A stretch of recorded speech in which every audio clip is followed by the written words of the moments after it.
I'm being a gardener right now. And being a gardener, it takes time. Hence the reason why I stopped working in November 11th of last year. At least a 9-to-5 job I stopped working.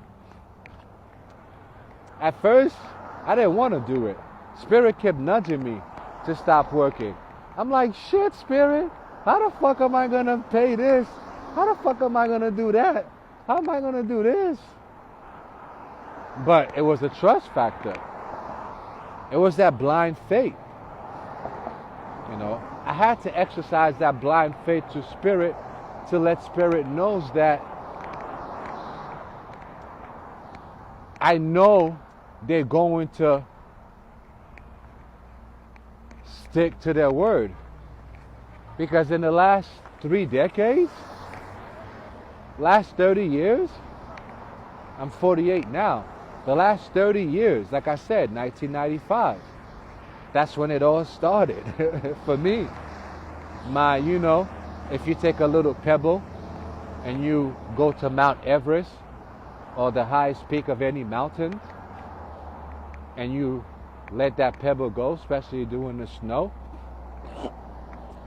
And I think there's a, social media Instagram of robot rock that's holding a big avalanche of snow from hitting a tiny little house. And then a bunch of people from that house is throwing arrows at the rock. Even though the shit is like, you gotta get the gist of it though. The arrows wasn't doing anything, and it's the fact that he was trying to stop the house from being destroyed. But at some point, he got fed up of them throwing the arrow, and he just moved, and the fucking avalanche snowball crushed everybody.